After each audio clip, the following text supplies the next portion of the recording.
kalau pelaksanaan ritual seperti itu, saya pun secara pribadi tidak tahu pasti siapa yang pertama kali melakukan. Ya, saya tidak tahu.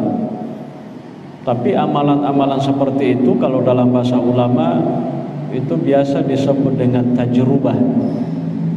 Ya, istilah ulama kita itu tajrubah. Ya, kalau tajrubah itu kalau mau diindonesiakan mungkin istilahnya uji coba, percobaan. Ya, atau apa istilahnya itu?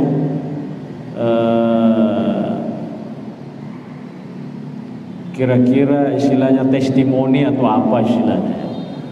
Nah, istilahnya itu tajrubah. Artinya apa? Artinya adalah ya dengan adanya bacaan-bacaan sekian kali surah ini atau kalimat-kalimat ini atau ini atau ini atau ini, ya sehingga kemudian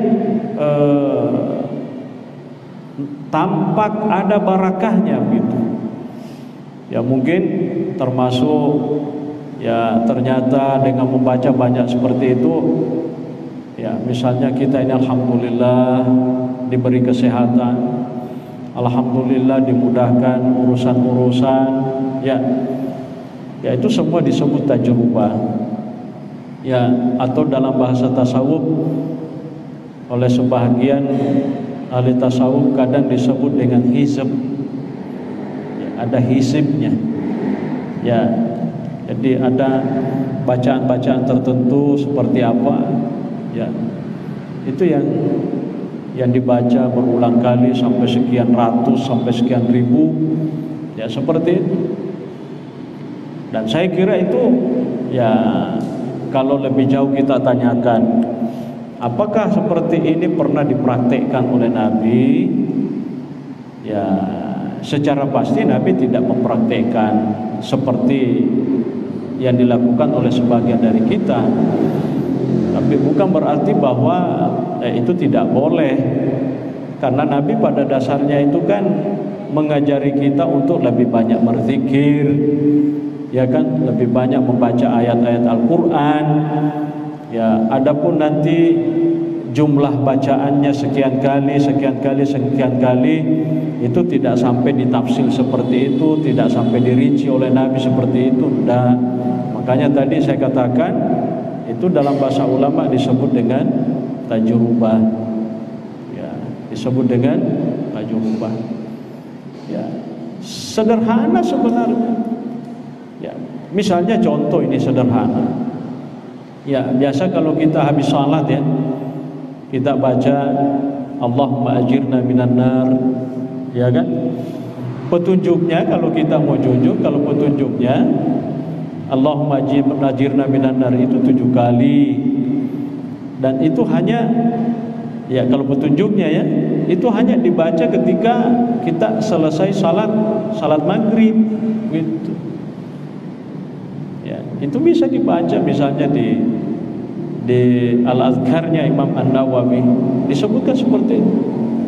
Wa Allahumma ajirna minan nar itu 7 kali. Tapi itu dibaca itu selepas kita melaksanakan salat maghrib. Ya, tapi apakah itu salah dan tidak boleh kalau seandainya ada orang salat zuhur Allahumma ajirna minan nar, salat asar Allahumma ajirna minan nar, salat isya Allahumma ajirna minan nar, salat subuh Allahumma ajirna minan nar? Tidak salah juga. Kenapa? Karena yang kita baca itu sesuatu yang baik. Ya. Tapi kalau petunjuk secara praktis, ya prakteknya seperti itu.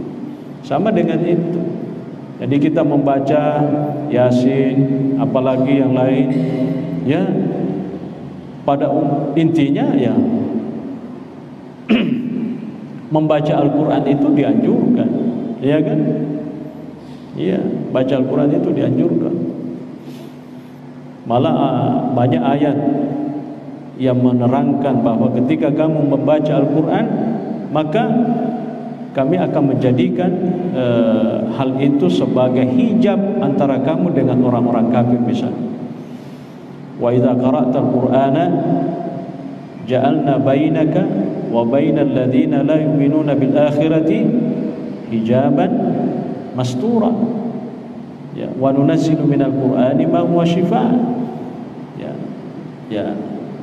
Jadi di samping sebagai hijab juga sebagai syifa, ya, dengan membaca ayat-ayat Al-Qur'an, ya, Yasin,